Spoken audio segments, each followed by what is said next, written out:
여러분 이 사기꾼하고 또 이 죄가 붙으면 사기꾼이 사기를 더 잘 칠 것 같아요? 죄가 사기를 더 잘 칠 것 같습니까? 사기꾼하고 죄의 관계는 어떻게 되죠? 죄의 새끼가 사기꾼입니다. 사기꾼의 부모가 죄이기 때문에 사실 당연히 그 죄가 사기치는 그 수법이 더 고단수죠. 그러면 그 죄의 사기성과 사탄의 사기성을 비교하면 어떤 게 더 강할 것 같아요?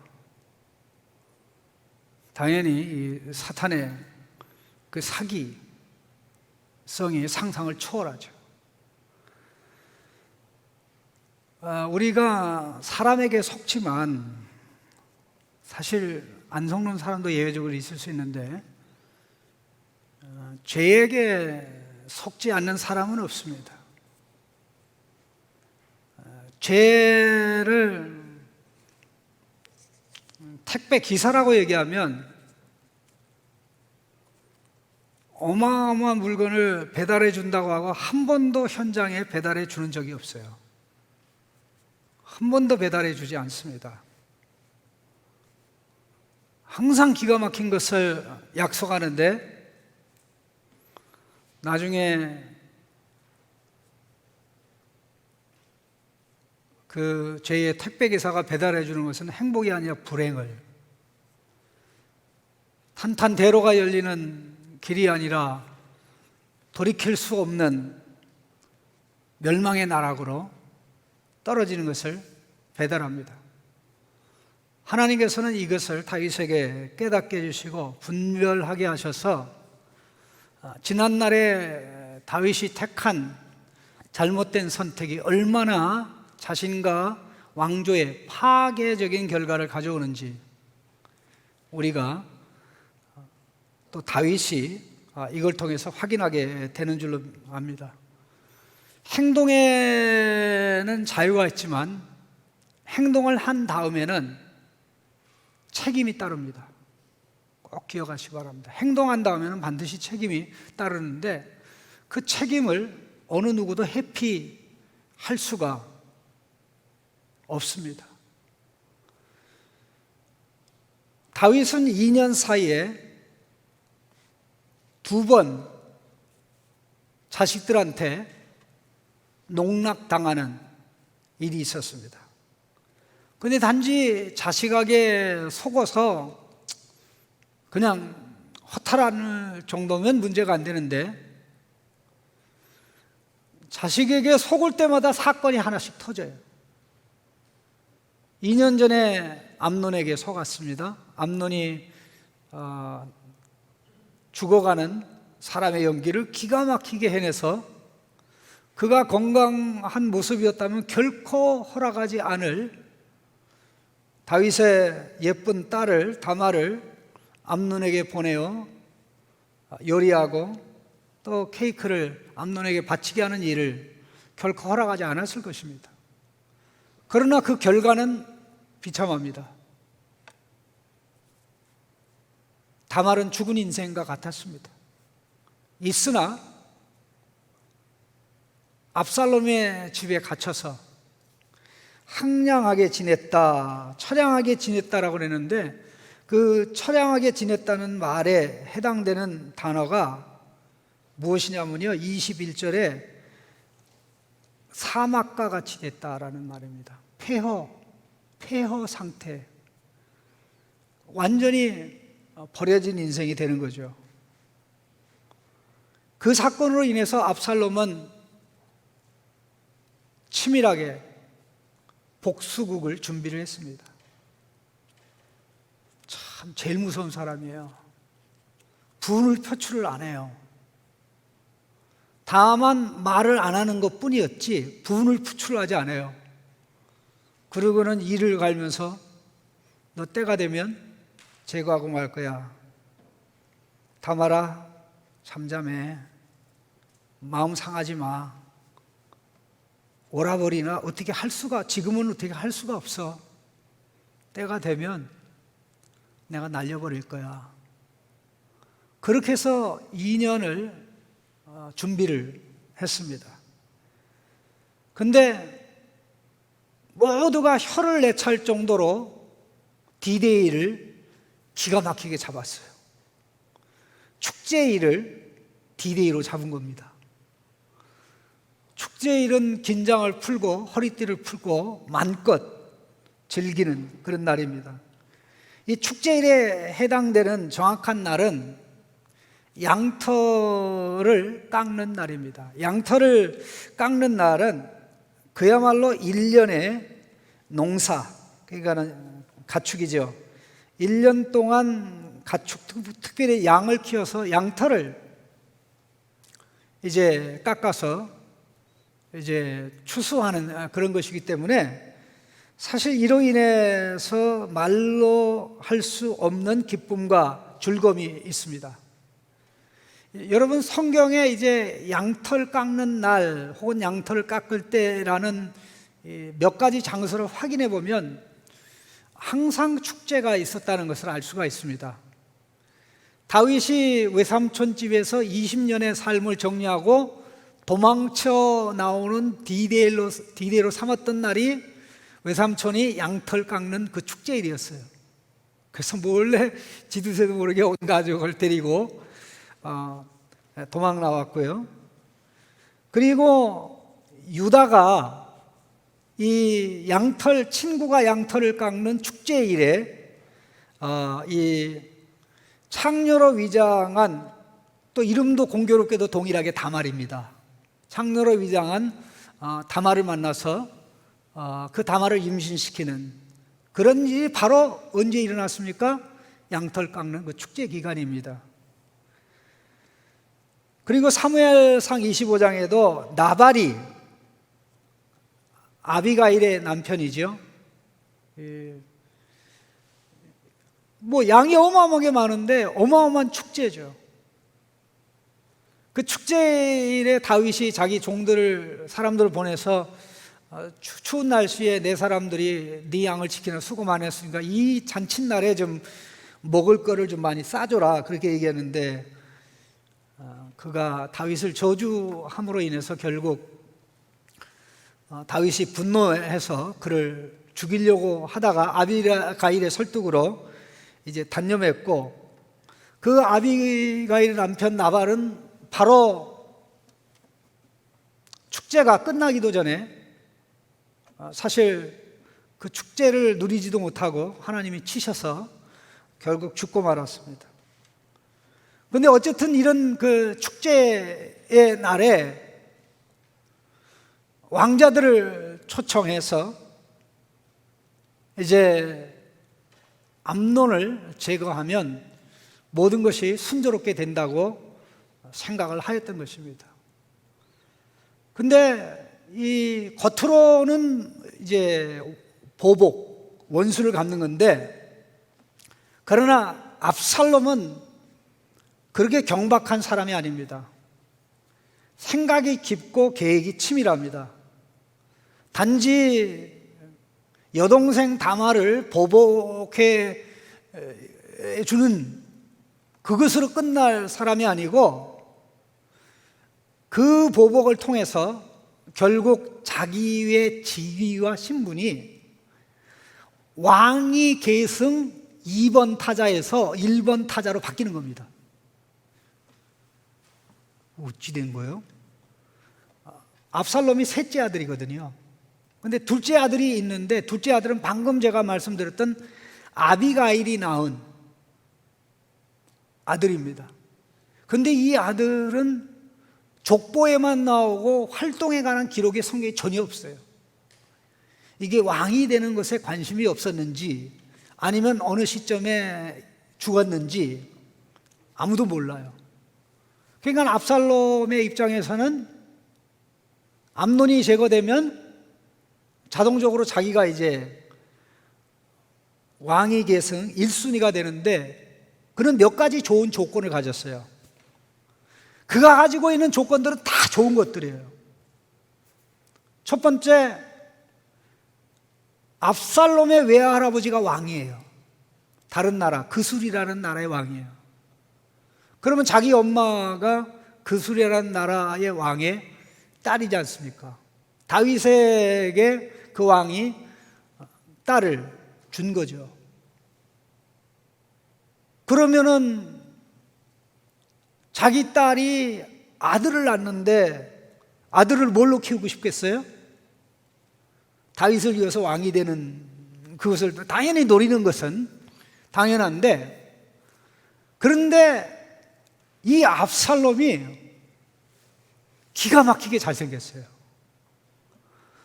기가 막히게 잘생긴 것을 한마디로 얘기한 게 이 머리털, 머릿결. 1년에 한 번 머리를 깎는데 이 머리가 얼마나 무거운지, 나는 세상에 머리가 무거워서 머리를 잘랐다는 사람 성경에 처음 봤는데 그 사람이 압살롬입니다. 여러분, 머리가 무거워서 이거 뭐 새덩이가 달린 거 아니야? 깎아야지, 그런 사람이 있어요? 그런데다 이 압살롬은 이 사람들의 감성 터치를 기가 막히게 했어요. 누구든지 압살롬하고 얘기하면 바로 압살롬의 사람이 돼요. 그러니 이 여러 가지 조건이 이제 앞에 있는 암논만 제거하면 특별한 일이 없는 한 왕이 될 수 있다라는 가능성을 두고 치밀하게 준비를 한 겁니다. 아무도 모릅니다. 물론 아는 사람이 하나 있긴 있었는데, 요나단이 아니고 요나답이라는 사람이, 요나답은 누굽니까? 암논에게 다말을 만나는 비법을 가르쳐줘서 결국 암논의 인생이 비참하게, 다말의 인생이 비참하게 하는 인물이었는데, 이 요나답이 압살롬이 암논을 제거할 계획을 2년 전부터 세우고 있는 것을 알고 있었어요. 그런데 압살롬과의 관계를, 좋은 관계를 유지해서 혜택을 받으려고 일체 얘기하지 않고 비밀을 지켰어요. 세상에 요나답과 같은 사람이 많습니다. 요나단은 별로 없고요, 요나답 같은 사람이 굉장히 많습니다. 우리는 그런 사람을 가르쳐서 현대 용어로 그 방관자, 침묵하는 자. 내 일도 아닌데 왜 내가 간섭에 손해봐? 방관하는 다수, 침묵하는 다수가 있기 때문에 사람들이 끝까지 가죠. 내가 요나답일 수 있고, 내 주변에 내가 정말 나의 친구로 좋게 평가하는 지체들이 요나답일 수 있어요. 참 끔찍합니다.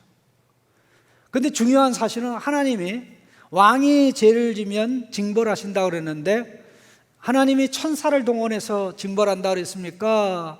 사람의 막대기와 인생의 채찍으로 징벌한다고 그랬습니까?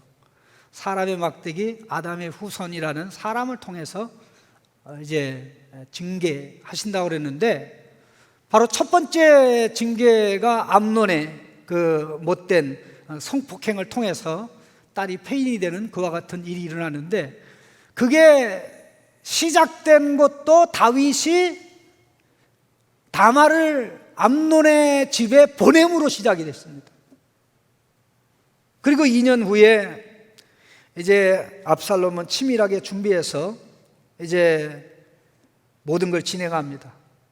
그는 먼저 왕자들을 초청했는데 왕자들 모두가 가겠다고 흔쾌히 허락을 한 상황입니다. 그게 23절입니다.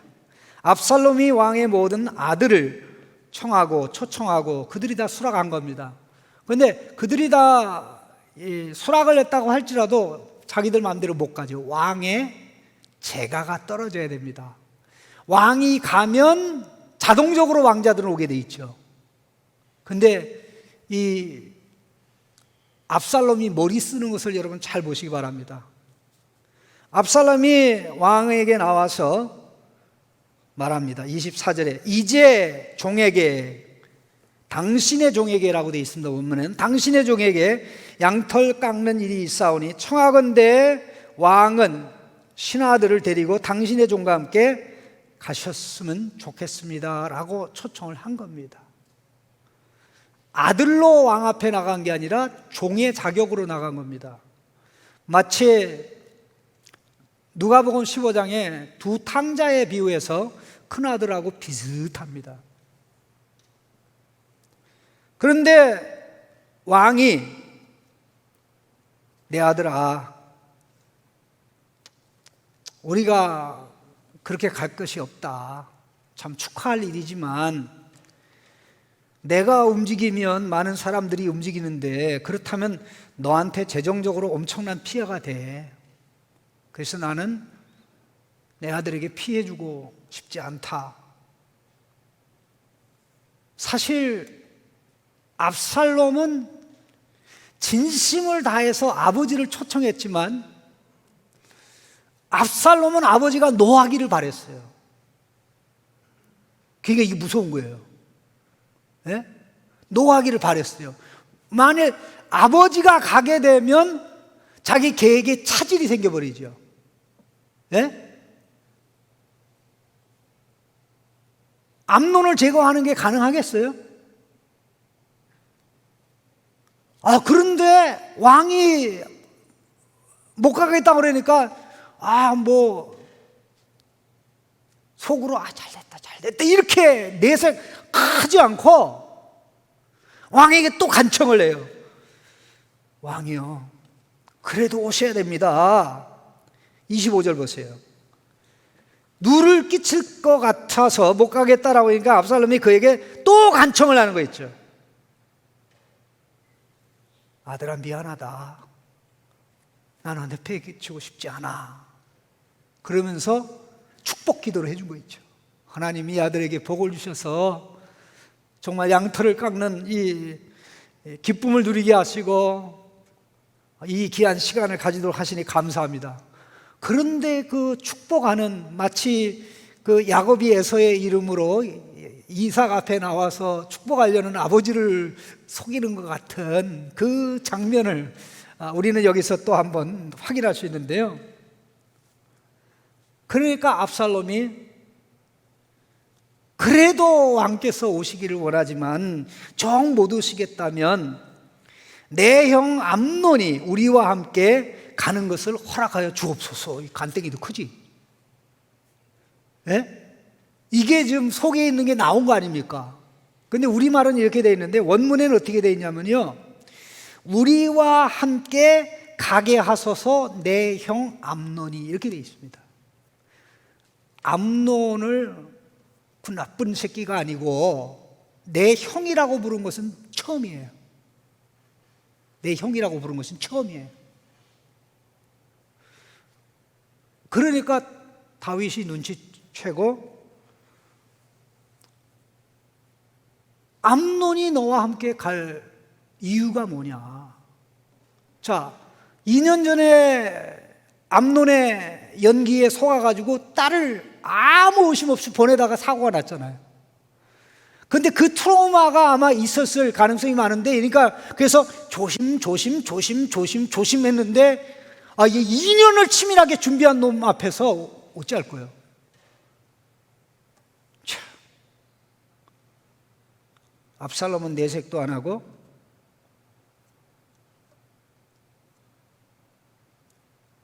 포기하지 않고 그대로 또 간청하죠. 27절입니다. 압살롬이 간청하며 암논과 왕의 모든 아들을 그와 함께 그에게 보내니라.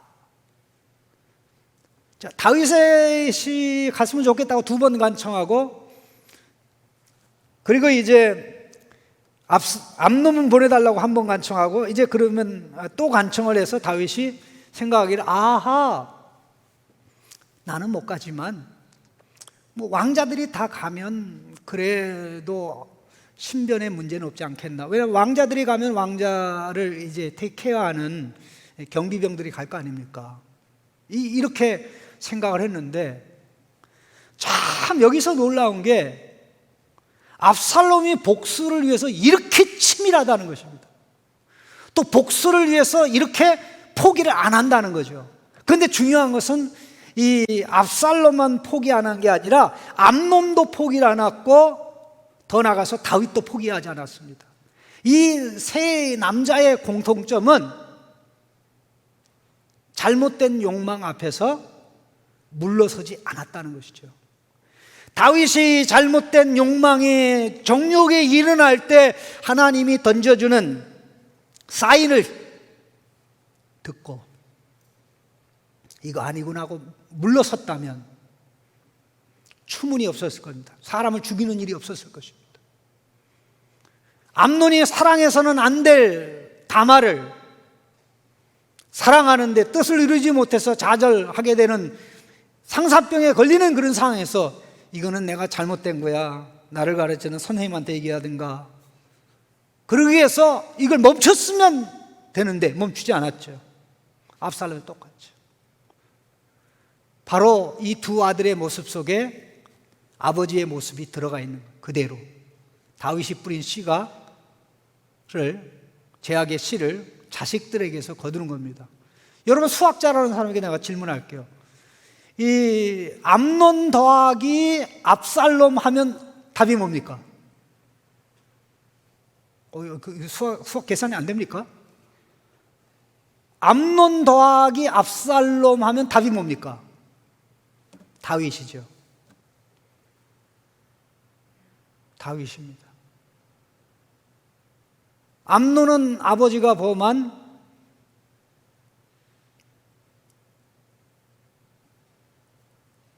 성적인 죄를 지었고, 아들은 아버지가 범한, 셋째 아들은 아버지가 범한 살인의 죄를 저질렀습니다. 그런데 둘 다 직접적인 방법이 아니라 간접적인 방법을 했죠.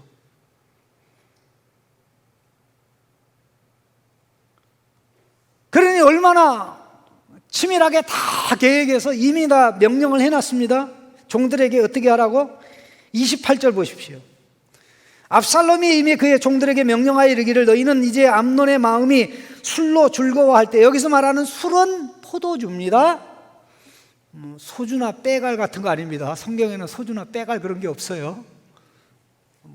술 하면 술로 언급된 것은 전부 다 포도주입니다. 술로 즐거워할 때 자세히 보다가 내가 너희에게 암논을 치라 하거든 미리 다 준비를 하는 거예요. 이게 사인을 보내는 거죠. 사인을 보내는, 눈빛 탁 주면서 액션! 말한 거 아닙니다. 그래서 한순간에 너희들 괜히 다른 왕자들 치면 안 돼. 그 키 크고 잘생기고 그놈이 그 대상이야. 자, 이 내용을 아는 자들이 누굽니까? 압살롬과 명령받은 종밖에 모르죠. 그러면 우리아를 제거하라는 비밀 명령을 누구만 합니까? 다윗과 요압만 알죠. 자, 그런데 다윗이 우리아를 속이기 위해서 무슨 판 벌렸어요? 잔치판 벌렸잖아요. 왕과 독대하면서 어떻게 했어요? 포도주를 퍼먹였어요. 왕이 주는 건데 어떻게 거절합니까? 한 잔도 받아, 한 잔도 받아. 그래서 골골 해가지고 취기에, 포도주기에 집에 내려가기를 원했는데 결국 안 됐죠. 포도주로 다윗이 우리아를 속이듯이 압살롬이 암논을 속이는 작전이 그대로 다윗이 뿌린 씨가 자식에게 그대로 나타나는 겁니다. 그런데다 주목할 것은 자세히 보고 있다가 그렇게 사인을 주면 암논을 치라는, 다윗이 요압에게 뭐라 그랬습니까? 적진의 상황을 잘 파악해서 맹렬한 적의 용사들이 있는 곳에 지두새도 모르게 투입해서 적의 손을 통해서 제거하라 그랬잖아요. 참, 이 죄의 DNA라는 것은 정말 무섭습니다. 죄의 DNA라는 것은 DNA의 가장 탁월한 능력이 자가복제잖아요. 자기하고 똑같은 놈을 복제하거든요. 근데 복제의 2단계, 3단계를 거치면서 죄가 더 흉악하게, 끔찍하게 나타납니다.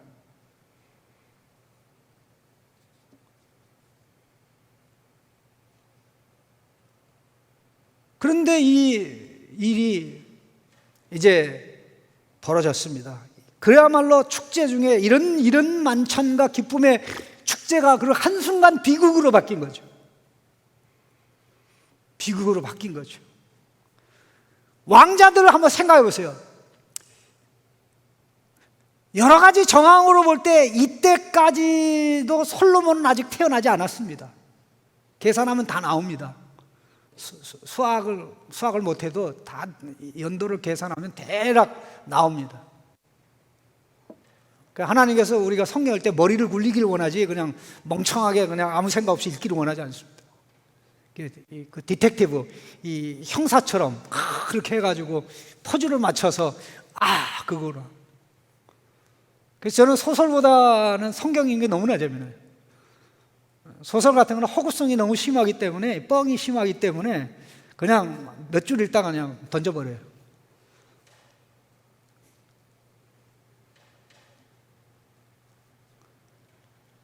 그 왕자들이 그냥 소스라치게 놀라면서 자기들도 죽인다고 생각을 한 거죠. 그런데 압살롬의 계획에는 그게 없었습니다. 근데 전혀 정보를 모르는 상황에서 다들 자기들을 안내하는 이 경비병들의 인솔을 받아서 노새를 타고 노새는 말하고 이 당나귀를 합친 거예요. 복합 교배시켜서 나오는데 이 노새가 힘이 되게 세요. 당나귀보다 훨씬 상상을 초월해서 셉니다. 물론 말의 기동력을 다 가지지는 않지만 말이 가지지 못하는 그 힘을 가지고 있어요. 그래서 이게 사용이 됐는데 이게 어떻게 될지 모르니까 자기도 날 살려라 하고 도망가는데 이곳에서 축제가 벌어지는 이곳에서 예루살렘까지는 거리가 그렇게 멀지 않아요. 22km 정도밖에 안 돼요. 아주 가까운 거리입니다. 그런데 혹시라도 압살롬의 종들에 의해서 추격을 받아 죽을까 봐 우회해가지고 산 뒤로 돌고 돌아서 예루살렘으로 왔어요. 그러니까 22km면 직선거리로 금방 오는 거를 몇 배나 더 많이 걸리는데 그 사이에 왕궁에 소식이 들려왔습니다. 그 들려온 소식이 뭔지 아세요? 다윗의 간담을 서늘하게 하는 소식입니다. 30절에 그들이 길에 있을 때 압살롬이 왕의 모든 아들을 죽이고 하나도 남기지 아니하였다는 소문이 다윗에게 도달한 겁니다.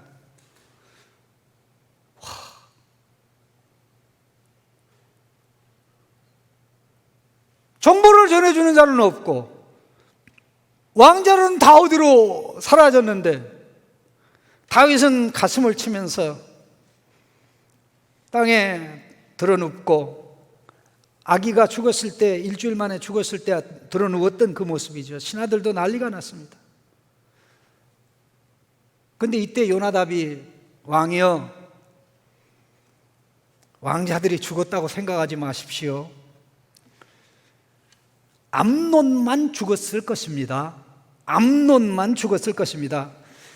이 32절에 압살롬의 누이 다말을 그가 욕되게 한 날부터 압살롬이 결심한 것입니다. 이 나쁜 놈이지. 이걸 막아야 되는데 막지는 않은 거죠.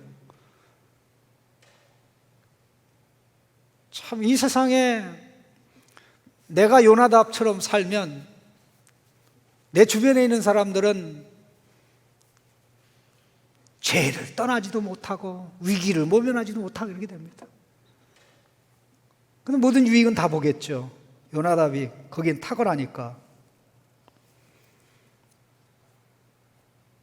그런데 그가 어떻게 말합니까? 왕이여 상심하지 마십시오. 다 죽은 게 아닙니다. 암논만 죽었을 것입니다.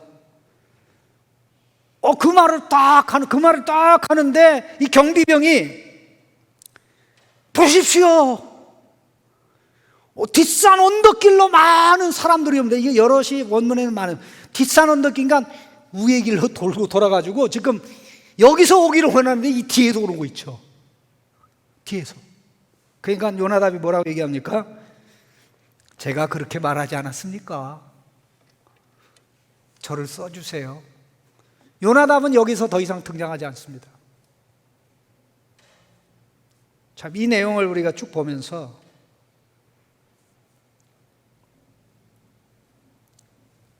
결과적으로 죄는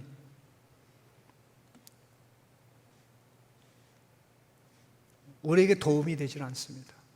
나에게 도움이 안 되고 가문에 도움이 안 되고 누구에게도 도움이 되질 않습니다. 자, 죄를 잘 키워서 관리하는 게 좋아요? 아예 싹을 자르는 게 좋아요?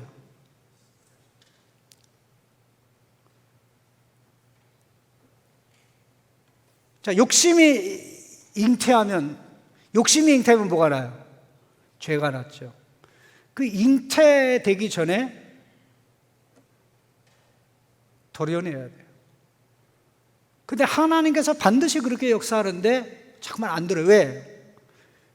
죄라는 것은 기만성이 탁월하기 때문에 그 기만성과 기동성 때문에 다 나가 자빠집니다. 그럼 여러분 가만히 생각해보세요. 한번 날짜를 한번 계산해 봅시다. 이제 아들이 죽은 지로부터 이제 일정 기간이 지난 다음에 이제 딸이 이제 성폭행을 당하는 일이 일어났던 거 아닙니까? 그리고 이 일이 있은 지로부터 2년 후에 암논이 압살롬에게 치밀한 계획에서 살해당한 거죠. 근데 이 압살롬은 어떻게 됩니까? 압살롬은 자기 외갓집으로 도망갔어요. 외갓집으로 도망가서 3년 동안 도피 생활합니다. 그럼 벌써 2년, 3년 하면 5년이죠. 그러면 여기 몇 년 후라면 여기에 1년일 수도 있고 2년일 수도 있죠. 그거는 그냥 퀘션 마크로 놔둡시다. 그가 3년 그술이라는 나라 할아버지 왕이죠. 왕 밑에서 있다가 그 3년 망명생활은 뭐예요? 앞으로 왕이 될 준비를 하는 거죠. 너 그냥 돌아가면 안 된다. 너 하든지 너 이거 잡아야 돼. 마치 다윗과 사울 사이에서 다윗은 쫓기고 사울은 추격하는 것처럼 다윗은 사울이 되고 뭐예요? 압살롬은 다윗이 된 기분이죠. 이 구도가 이렇게 됩니다. 3년 있다가 결국 돌아오게 되는데 아들이 왕에게 와서 인사를 하려는데 보지 못하게 해서 가라. 나 너 보고 싶지 않다. 2년 동안을 기다려도 아무 소식이 없으니까 이 압살롬이 그 요압의 밭에 불을 질러요. 종을 시켜가지고 나 예루살렘으로 돌아오게 해놓고 아버지도 못 봤는데 너 왜 일 처리 안 해? 그래가지고 요압이 주선해가지고 2년 만에 아버지를 뵀는데 그리고 이제 2년 동안 활동을 하면서 모반할 준비를 해요. 그래서 4년이죠. 그럼 어떻게 됩니까?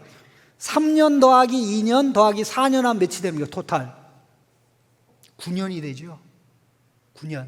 거기에 플러스 그 후에 하면 이게 1년일 수도 있고 2년일 수도 있으니까 우리가 최소한 10년이라는 그 기간을 잡을 수 있죠. 그 10년이라는 기간이 언급된 게 10년이라는 그 내용이 언급된 게 바로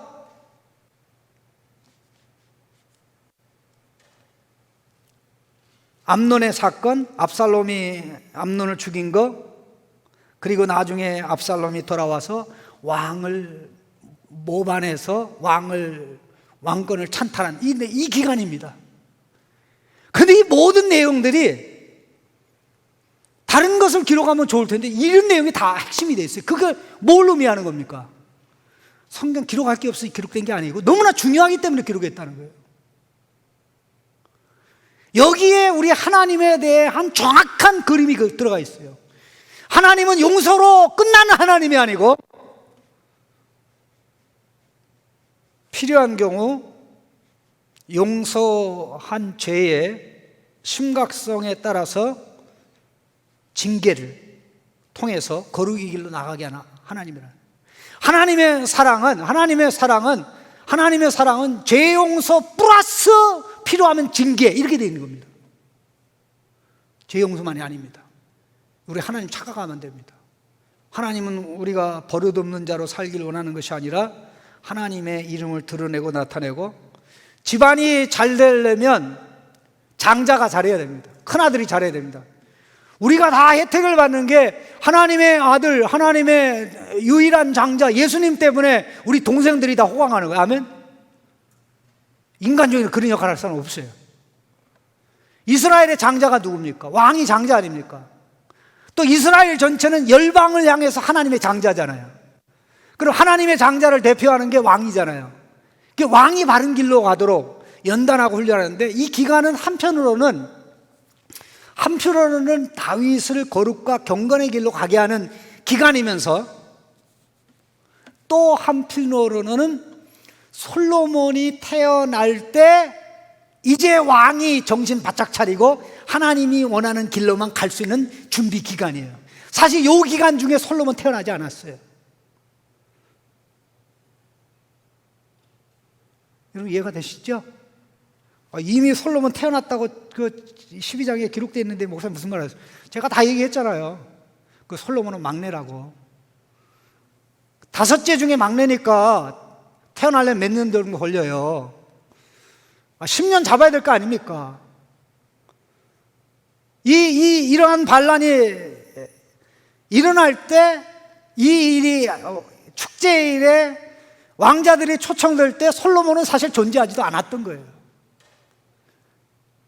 그러니까 다윗이 예루살렘 33년의 통치 기간 중에 거의 3분의 1에 해당되는 그 기간이 죄로 인해서 징계받아 거룩한 삶이 얼마나 중요한지, 욕심을 내려놓고 정욕을 내려놓고 하나님 말씀에 빛을 받아 사랑하는 것이 얼마나 중요하고, 그 훈련과 연단을 통해서 마침내 한 여인의 남자가 된 다음에 태어난 인물이 솔로몬이에요. 그래서 다윗이 솔로몬에게 왕위를 물려줬을 때 되게 어렸어요. 미성년자였어요. 그래서 솔로몬이 왕으로 올라가자마자 성전 건축을 할 수 없었던 것도 연령 문제도 있고, 솔로몬이 나설 수도 없었던 게 너무 어리니까 나설 수도 없는, 그래서 사실 나단 선지자가 나서고 어머니가 나서서 왕으로 옹립하게 됐던 그런 여러 가지 모든 복합 라인들이 다 성경에 있는 겁니다. 여러분 이런 거 다 알죠? 그렇죠? 그래서 저 같은 사람이 얻을 땐 또 필요하기도 해요. 자, 말씀 정리하겠습니다. 하나님은 우리를 사랑하기 때문에 이렇게 하십니다. 우리는 어떤 경우에도 하나님에게 속는 경우가 없습니다. 진리로, 말씀으로 인도해서 그 길로 갈 때 앞에 닥치는 장애물들은 하나님이 싹싹 제거해 주는데, 어떤 식으로 장애물이 제거되냐면, 장애물이 있었던 장애물이 없어지는 방식이 아니라 우리가 하나님의 지혜와 능력으로 장애물을 뛰어넘는 식으로 문제를 해결해 주셔요. 장애물 경기하고 똑같습니다. 영적인 장애물 경기. 여러분 꼭 기억하세요.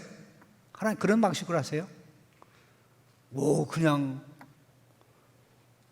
내가 물에도 안 들어갔는데 벌써 요단강이 갈라지고, 음식도 아직 음식도 나눠주지도 않았는데 예수님한테서 빵 하나 받았는데 벌써 바구니에 가득 차 있고, 이런 일 없어요.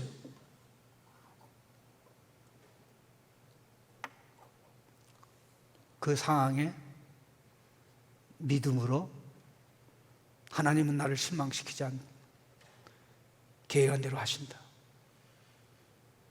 나갈 때 하나님이 쫙 역사하고.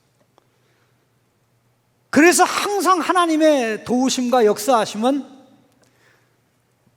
막판에 쓰리를 느끼도록 하는 막판 뒤집기입니다. 뭐라고요?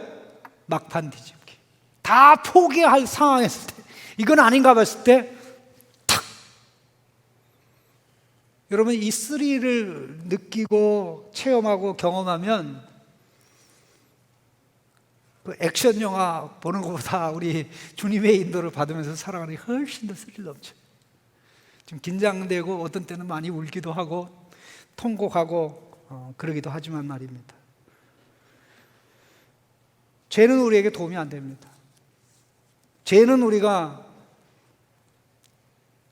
키워야 될 게 아닙니다. 그때그때 말씀에 도전이 오고 말씀을 통해 성령이 충격파를 가할 때 바로 내려놓는 이 훈련이, 이런 과정을 덜 겪고, 가급적으로 덜 겪는 게 좋잖아요. 뒤 직사게 얻어 터진 다음에 그거 절대 여러분 원하지 마세요. 그거는 지혜로운 길도 아니고 좋은 방법도 아닙니다. 하나님은 때리기를 좋아하는 하나님도 아니에요.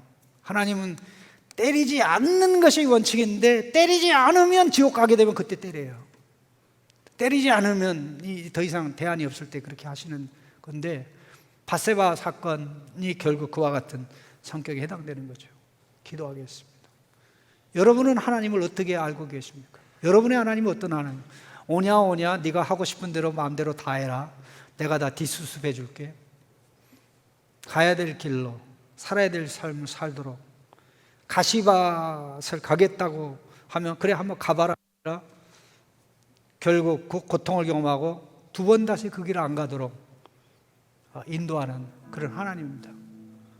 그런 하나님의 인도가 말씀을 통해서, 성령의 역사를 통해서 예수님 때문에 오늘 우리에게 일어나고 있다는 것을 다시 한번 기억했으면 좋겠습니다. 우리 같이 기도하겠습니다.